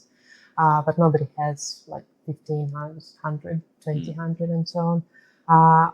I actually do the same thing as you do. I split myself, so I make like more difficult, strong, commercial pieces that I would charge more for, and then I make miniatures, something small, something fast. Funnily enough, they make more money cumulatively because people are much more easy to buy something that's $100 or $200. It's not something that they have to plan. It's not something they have to ask their spouse if they can spend that much money. It can be an impulsive purchase. While a bigger piece is never an impulsive purchase. A friend of mine was in affordable art fair last year. They had a selection of bigger works and smaller works, obviously priced accordingly. All the small ones sold. I don't think any of the big ones did, also beautifully done. Simply higher price point, bigger commitment. I'm going to be in the affordable art fair this year. I'm going to do exactly the same. I'm going to have a selection. I'm going to probably bank on the smaller works. Yep. I did the same, except that my price point an order of magnitude higher than the your small price. Yeah. So last year we did the wax stuff sculpture show, and I brought my highbrow, complex, narrative pieces, and didn't sell anything. Got good response. People loved it. They took photos, took business cards and stuff. This year I thought I'm just gonna bring my miniature bronzes. First of all, they were bronzes. So very easy for people to relate. Everyone knows that bronze and how to deal with this. And so I brought my series of 3 snails, and I brought a platypus, and I sold 2 out of 4 pieces that I brought on the show, and they were not cheap, but in my kind of range of the artworks, they were cheap. 2,500. Well, actually, they were nearly 3,000 because there was 20% commission, which I added on top of the price. And so I sold 2 out of 4 pieces, and they were amongst the most expensive on that show. But for even within my sculpture range, it's the cheapest I can get to, pretty much. So it works that way. It does. Yeah. So in the affordable art fair, you mentioned you're going to put some smaller works in. Are you going to have some showpieces in as well, like a couple of big pieces? Yeah, I'm definitely going to have bigger pieces to, I guess, draw their attention in. And then give people options to choose from. If somebody has a couple of thousand to spend on my artworks, I mean, I'm going to love that. Absolutely. But yeah, just coming from experience and also from my own experience as a potential art buyer, as much as I love a piece, I could not afford to spend thousands, and I'm sure a lot of people are like that. But people still want to enjoy art, just like we said. So giving them that option and giving myself that option to not spend 20 hours on a piece in order for it to be sold, I think that's a happy medium. Like, we can do both. We don't have to choose. Yeah. And without... So I know some artists that are up in the $30,000 mark for large paintings, they can't go down too low because they've got clients that have bought for those prices, so you can't reduce those prices because it'll be against their previous client. So to do a different type of work within your realms and things like we're talking about, is totally possible to sell cheaper and sell more of, to get a bit of an income coming in. It's like the old artists of the past. They porcelain painted or, did whatever they could, illustration work, whatever you could do just to stay within the industry. Design. And stuff. Yeah, I guess just to the point of cheaper works, I'm just going to say quickly something that I saw. Just the other day, I found this artist who made herself a challenge, 100 miniatures in a month, and they're like this big. Wow. And they're fairly painterly, so they only take like half an hour. But she makes them beautiful. They're actually quite like the veg and fruit miniatures that I paint. So she knocked 100 out in a month. She sold them all in a few hours, and each was $150. Multiplies that by 100, she made 15 grand in 1 month. That's great. Yeah, and that would only take like a few hours a day. Yeah. not so bad. That's right. I might actually do a similar challenge because I was so inspired. I've been thinking of doing the a portrait a day challenge. Yeah, just small. Yeah, I would like to try that 1 month. Rather than doing dry July, I might do portrait July or something. Yeah, sure. And these challenges are something close to the competitiveness of art battle. It's just another prompt for you to use to push yourself out of the comfort zone and see where that leads you. Yeah. But I don't think that works for me. Like even if I was a painter, You could find something. No. I'm not saying that this is bad. I just want to share my thoughts on that from my own perspective. Is that in the artworks that I make, even if they are miniatures, I do think that art has its value beyond just being appealing, commercially successful little thing. And if I start spending too much time focusing on the pure commercial, what I can make to sell, then I sort of feel like I'm eating out of my artistic side, and sort of not nourishing it. It's sort of making a deal with the devil. And it falls into what I'm better off working in in an office space, as I did most of my life, and just earning money, and it's going to be more reliable, less stress in terms of income, predictability, and whatnot. Or am I an artist and I actually creating meaning with my artworks? So that's the thing. Like if I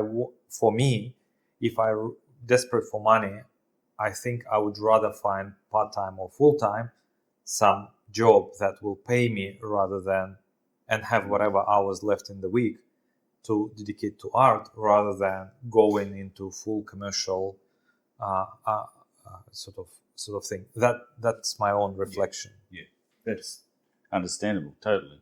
Whereas me, I couldn't get into an office. I couldn't get a job anywhere else. I have to do murals. I teach offshoot within the same industry. Like we mentioned before, cutting Teaching's good. our space in half, keeping that sacred zone for the special artistic deep pieces, but also allowing you to do the fast work to sell cheaper. But it's not initially like I don't think I'm going to do these 1 hour studies because they'll sell. I just do them because it's part of my practice. Yeah. But then I ended up with about 50 of them going, oh, what should I do with these? Yeah. And someone gave me a folder. I'll throw them in the folder. Next thing you know, one thing adds to another. No. So, But I'm saying intentionally painting something to sell because it's going to be appealing and it's quick to paint. If you do that's when you go downhill quite fast. Yes. If you're doing it just to please people or just to sell it, that's what's in your head. Exactly. Then you're losing any honesty, whatever. Yes. What appeals to people in the first place. Yeah. So, but a lot of artists I know are doing exactly that. Sure. Okay. I would say even probably majority. Paint some magpies. And Magpies, pelicans. my favorite For God's sake, stop painting pelicans. Yes. Sorry, guys. I love you, pelicans. Yeah, but and frangipanis in the past were the ones, frangipanis, right? Not only were people painting frangipanis everywhere, the flower, they all had these stickers on their cars. It was, stop it! Yeah. Yeah, but That's right. it's commercial freakdom, It's Ken Doan in the 80s where he did placemats but made a shitload of money and lives on the Sydney Harbour, so has a gallery at the Rocks because of it. Anyway, I'm going off track here. So keep going. That's the guy. I think we should talk about that at some point. What was your question? Well, I wanted to go back to the life modeling and nude modeling with artists. So I'm always kind of interested. Were there any uncomfortable moments for you where you had to say stop a session or make a comment to direct somebody? Were there some sort of inappropriate or unacceptable by you situations? Not really. I've been quite lucky. I have heard other models encounter such situations. I personally Maybe you can tell others anecdotes from other people. Well, apparently there was this one guy who got blacklisted pretty quickly, but whenever there's a live modeling session with the full 360 around the model, whenever the model would change the pose, he would get up and move so that he was facing certain bits Right. of the figure, which is just, and he would just do it consistently with every single pose, Okay. and that just gets uncomfortable. Wasn't at my session, but yeah, if that was the case, I would probably be like, I would say there's this core group of people, probably at every live drawing venue and in general in the scene, that have been there for so long, and they form the core of the live drawing communities that are incredibly professional, very inclusive, and even if there might be like one-off weird and experienced person, because of the overwhelming presence of good experienced people, we don't even notice it a lot of the time. I personally have only had like good experiences, and knock on wood, it keeps being that. It doesn't attract as many weirdos as you would think it would, probably because of the artistic side of it. Yeah, I guess I was just lucky. Yeah, I think it's kind of hard in the classical live drawing setting. It's probably very hard to be obnoxious about your own proclivities, because all other people are paying attention to this same very person. So somebody becomes too agitated because of whatever, then it's tempered down by everyone else who is in the audience. So you kind of have that safety and protection. It's interesting because I think the fast poses are a great deterrent because they freak out. Like if someone new comes in, they go, oh, Yeah. No time to look. It's just, and that was my very, very first experience of life drawing. I was 17 years old, and it was in this high school. There was 3 of us from my class, this big art camp, about 400 students from around Sydney, Central Coast. And they said, right, big life drawing session in the hall. So we're all sitting around going, oh, this is going to be amazing, these teenage boys, Next thing you know, this man and woman come in this door, man and woman come in that door, another man and woman in this door with chains, one wheeled in a motorbike, straps and all this stuff. We're just going, what? Next thing you know, it was, right, 1 minute pose. And we're just like, what? Totally lost any of that teenage stupidity. And that was my first experience, was chains and straps and couples. It was incredible. And instantly desensitized because of the speed of having to draw, That desensitization actually happens really quickly. Yeah. I have had experience posing for people who were quite new, and I've actually brought a few people from the outside world into the live drawing space where they haven't done that before at all. They were originally quite uncomfortable, but even by the end of the first or second session, they're like, oh no, this is great. I can see the appeal. It's not weird at all. Like the fact that it's weird having a naked body in the same room as you wears off after about 3 minutes. Yeah. You stop noticing it. I can tell a story about that, because for the live drawing, I was coming with Jeff originally. And whilst because of my art practice, my own interest in the human body generally, anatomy and stuff, I have some 200-year-old, plates from the book of the surgeons. It's just, I'm quite comfortable with naked. And I also mentioned, I think, that I prefer nude beaches to the regular beaches. And so I think that we all should disembark from our clothing as quickly and as frequently as we can, because it gives you certain free, anyway, let's not go down that road. But Jeff was coming with me, and for him it was a shock originally. I remember him sitting there so he was paralyzed with anxiety, and he didn't know for half an hour. And then there was a break, and then, it was really difficult. Then he started coming off his own, volition a few times after, and he got used to that. But it has been. But he's more conservative in terms of being comfortable with the nude, with being naked. And so I also want to talk about the Silk Road of live drawing and modeling. There is a bit of a dark other side of the live drawing. There is a classical live drawing sessions for the drawers, and there are those kinds of sessions that are, in my mind, clearly sexually. It's their marketing gimmick in a way. Sip and paint. where ladies are invited predominantly to paint beautiful male figures. All of us know a little bit of the models that participate in both the classical and so on. And I'm not saying that they engage in sexual acts there, but it's clearly a sexual context because there is a group photo with the naked model, and there is this kind of sexual ambience about it. But when I see I never went to one of those, but I've seen Instagram posts and the way. Run one actually. Yeah. So, what do you know about those? Oh, I'd say it's a lot less sexual and a lot more just blatant entertainment. All right. Okay. Yeah, it's a but lot. Maybe it's sexual marketing because the marketing is kind of a little bit. Probably, like it's just a different kind of vibe. It's more of a party vibe rather than like we're there to draw. And funnily enough, like these sessions are usually catered more towards a female audience, like hands nights all the time. Tell me more about this. Why? Because I think if a stag night got a nude female model, that would create a lot more controversy. Right. So obviously I wouldn't have experience with those because they want male models. I have modeled for a couple of paints and sips and a couple of birthday parties. I am not the biggest fan of those. I do them occasionally, but it's a lot more party vibe. People are drinking. People don't really care about the drawing. The drawings are usually not particularly good, if I say it kindly. But it's a certain part of the market.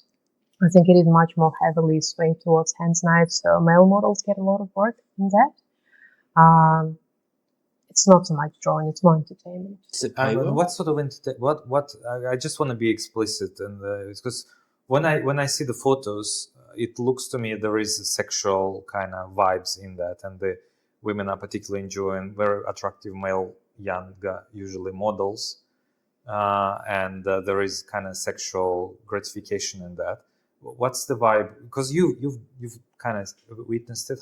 What do you think is reality? So for the male models, it might be a bit different. It never really happens with the female models. Even at parties that I modeled for, I think they probably know not to do that with women because of the whole, like, let's not harass women, let's be respectful and all of that. And it's a great movement. And I've never felt myself sexualized even at the party sessions. Okay.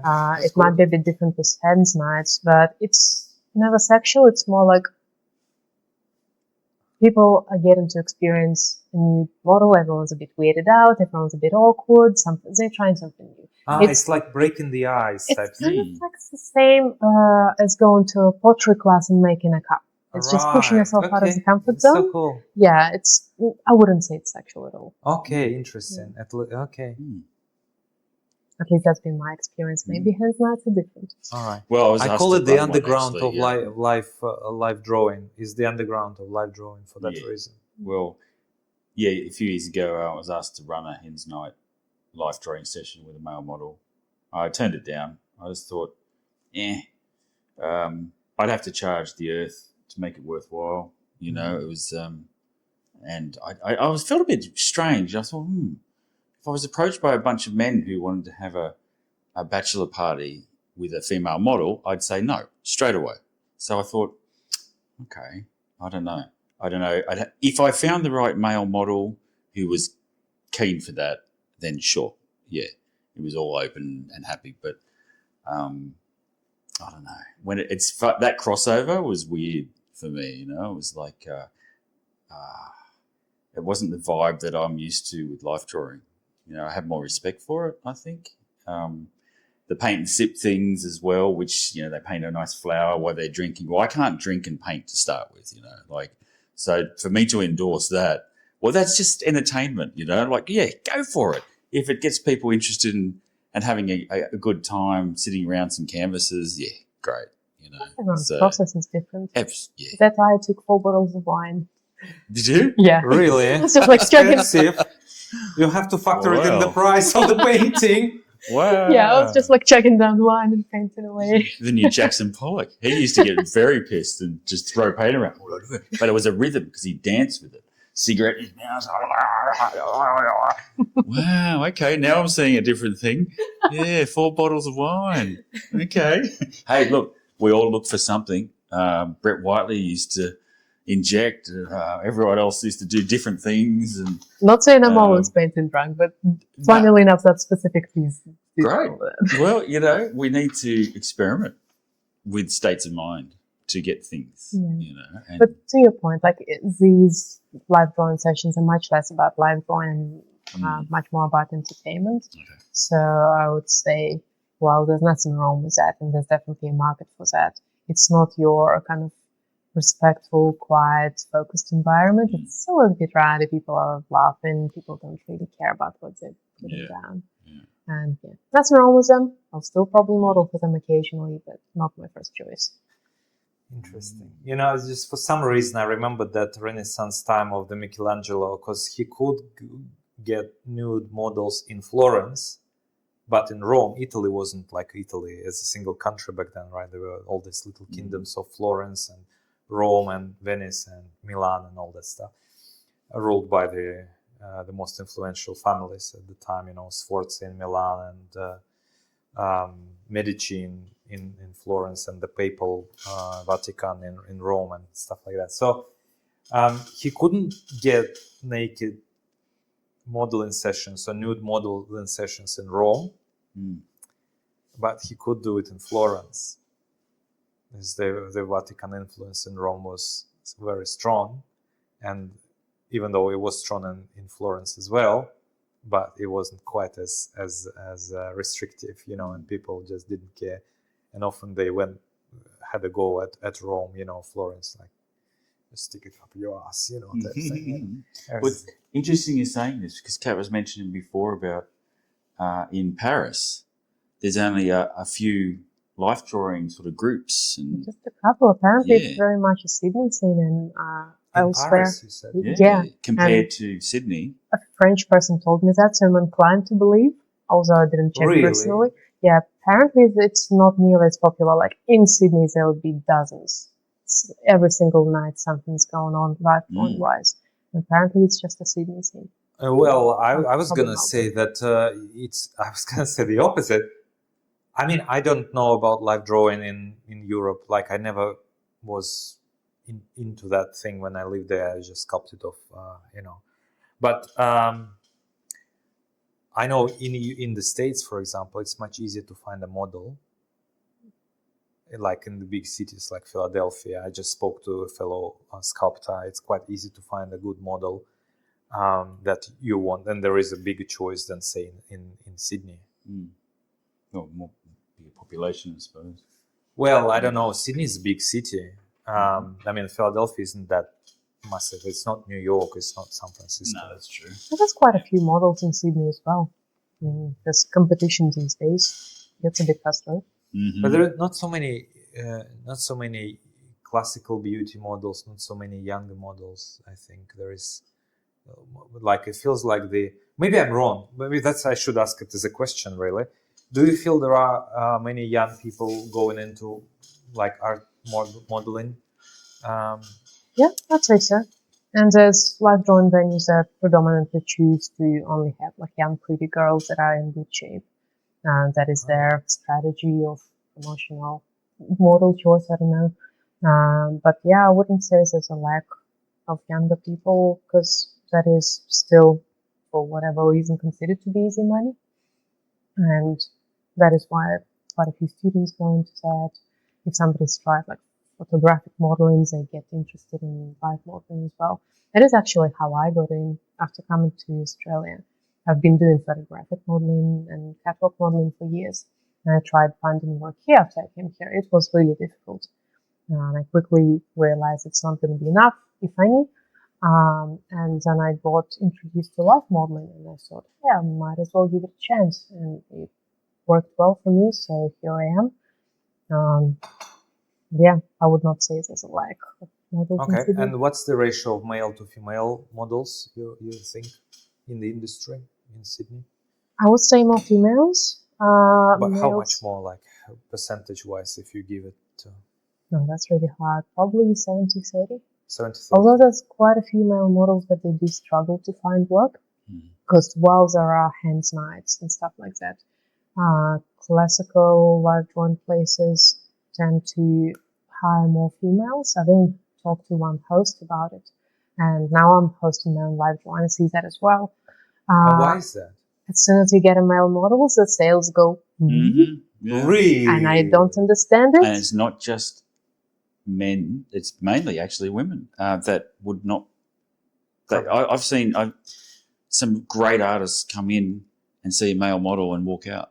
You know, they I've just seen it at the live draw, and when Yeah, the lady yeah. learned that there is a male model, walked out. Walked and I out. thought, wow, you know. So maybe we're talking about the same person. yeah, I think we are. Yeah. I guess I see two possibilities here. Like, one, maybe some male artists are there for slightly wrong reasons, and they might not get as excited about drawing a male figure as they do a female. And maybe for some female artists, it might be a little bit too confronting. Maybe they've got some trauma, maybe Yeah. something It could happened. be. It could be. Yeah. That could be it. But interesting that it's not just a one-off, or 5% of people don't want to draw male figures. It's a substantial number because they can't sell the venue. Tendency, yeah. Oh, and actually, I was talking to one artist who was doing a long pose, and we talked about that. And she said, I much prefer drawing and painting females because if I like the final result, I could put it on my wall. If I draw a naked dude, I'm not going to be able to do that. Why? For whatever reason, female nudity in art is more acceptable in a lot of households. Right, true. Yeah, she said, like, it's just, I feel like it's worthless when I'm painting a nude male because it's then just going to go under the couch. Michelangelo famously shied away from doing female figures. He wanted to represent most of things with the male figures. So interesting. There is a lot of male characters, Ugolino and his sons, and Laocoon, and like a lot of great artworks in terms of sculpture are made on the male figures predominantly, and so a lot of Renaissance was a male dominated models. It was, and then it changed when I suppose the naked male has become an offensive thing in modern Western society. So, like you said, if you've got a male on the wall and a female on the wall, the less offensive is the female, because the male's hanging out all over the place, and he's considerably larger than David. Like, David had big hands, but and the jewels were not. Most of the male models are quite well endowed. The ones I've seen, I've seen females not come back because of.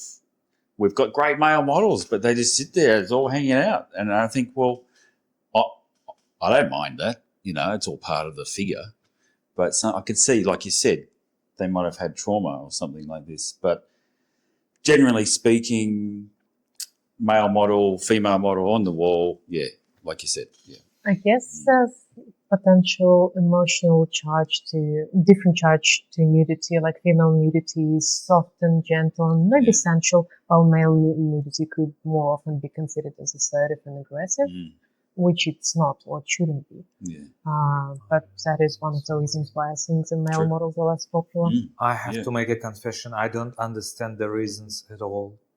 Yeah. For me, both figures are beautiful in its own way. There are different energies about male and female. I honestly just can't understand why such preference even exists, like on average, But I think it's true. I think it's true even in the States, because my fellow sculptors that are selling, they are focusing on the female nudes largely because they sell much more. And that's a shame, because I love drawing the male form. It's such a different quality of line. There's a lot more angles. There's a lot more power in the figure. Not that females are not powerful, not what I'm saying, but it's just a different quality of the visual it's different energy form. altogether. Yeah, absolutely. Yeah, because a lot of the males we have use big sticks and things, and they do action, and their muscles tense, and thinking of paintings that I'd like to put together. I don't want to just have all females, and it'd be nice to have some characters. Like, I love Pan, for instance. So sometimes these male models become Pan to me, or Octopus. So they I like to put them into different characters. So I think they're very, very interesting. So and so on your scales, painting, being an artist, being a model, where is the balance for you at the moment? That is what I'm trying to actively find right now. Originally, I went into art modeling because I saw that's fairly flexible. There's a lot of free time that you get. And then I got so caught up in it with so many bookings. I found myself working like 2 jobs a day, most of the days, leaving home at 7 a.m., coming back 10 p.m., and I just had no energy at all. So kind of defeated the purpose. So now I'm scaling back the modeling a bit to have more time for art. And modeling is also really taxing. Not only is it taxing physically, for obvious reasons, especially when it's shorter poses, you've got to be dynamic, you've got to be, like, it's a workout, it's a full-on workout. But another reason it's taxing that's often overlooked, and I just find it fries my brain, it's very socially taxing. It's a different group every day. I have to take a different commute somewhere every single day. All these people I want to be able to be sociable with, to compliment their art and to talk to everyone, try and remember everyone's names. And like what normal people have with their jobs, they take the same commute, they talk to the same people. There's a routine. For me, there's no routine. It's pure chaos. It's a lot of, I quite often find myself at the end of the week or a month totally neurologically drained. Like I'm overstimulated to the point where when I have my day off, I just lie in bed and look at the ceiling. It's because there's so much information coming at me, and it's great and I love it, but it's a lot. Yes. It would be. It's definitely a lot. But it's also really, really rewarding because I also get to see different art being made and hearing people talk about their process. I absorb it all, and I find that contributes to my art so much. But it's such a unique position being an artist, also being a model in so many different spaces. Because I get to pick up all the tips that teachers are talking about. I eavesdrop all the time. There's like a workshop, I'm listening in. Yeah. I think I'm just posing? No. I'm making mental notes. And all the teachers are so good. If I ever have any questions, nobody's ever turned me down because I haven't paid for the class. Like it's great. They both feed into each other. And also part of the reason why I like doing live modeling is having that time to sing. So once I'm sitting up there on the dais and modeling for people, I have all this space now to think about concepts and what I'm going to paint, how I'm going to paint that, among all the other things like making a list of groceries, yes, for the week. So yes, they definitely feed into each other very much. Did you have to learn a lot to start modeling? Like learn the poses, the classical poses, experiment by yourself in front of the mirror, or it emerged organically? When I was just starting, I was doing a fair bit of that. First few sessions, I was so nervous. I would actually have like a layout of all the poses I was going to do. I've practiced them before and I was confident I'd be able to hold them. So there was a fair bit of prep. Pinterest was my go-to. As I got more experienced and knew my body a bit better, I've kind of had a catalog. I've built a catalog in my head of poses that I can do, and I do variations of them. So these days there's no prep. I got lazy, but that's because I can be, because I've done it so much. But when starting out, I would say that prep is essential to having a comfortable session.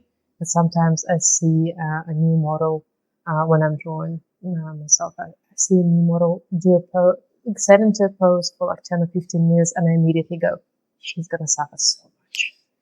That foot or like that angle or that kind of bend is gonna kill her by minute 3. And after being a model for so long, I know that just from looking at a pose, but somebody new might think, oh, I'm comfortable right now, I should be okay. What's comfortable right now in 3 minutes might be torture. So yeah, I guess getting that experience and getting that practice in is essential. Like you're going to suffer anyway. Life modeling in that sense. Whenever I step on the dais, I step on it knowing that, okay, it's going to hurt. I'm gonna go in there and suffer for a bit, and then it's gonna produce interesting, beautiful results. But you can minimize the suffering. That's for sure. That's cool. Maybe in closing, you having your feet in both worlds, art making and life modeling. Is there any advice you would leave for artists? Artists. Yeah, I guess artists should go and model sometime. to get that experience from the other side, to see what it feels like, and also to be left alone with their thoughts. Because one of the things I love about my job is in the modern world, we're so very rarely bored. We're so very rarely just left in silence and not being able to like fill the void with something, because it's usually screaming at us from all sides. Like our phones are always in our hands, something's always happening, and that quiet space where you literally can't leave. You're just sitting there. This is a job. You can't do anything else. And what happens in the brain during that time is very confronting, but also very beautiful. So even just in the sense of you're gonna know yourself better after having done it a few times. I remember my very first long pose. It was so hard. Every 25 minutes dragged for so long. And then I kind of learned to tap into myself, and now I'm never bored. This is always with me. And this is an endless source of ideas, potential ways of entertaining myself with. Yeah, I think we should be bored more often. That is probably Absolutely. my advice. I agree. Absolutely. Maybe you should write a book, Zen of Life Modeling. Yeah. I actually considered writing a book on it. Yeah, There you go. maybe I should. It's quite a unique experience. You are quite articulate person.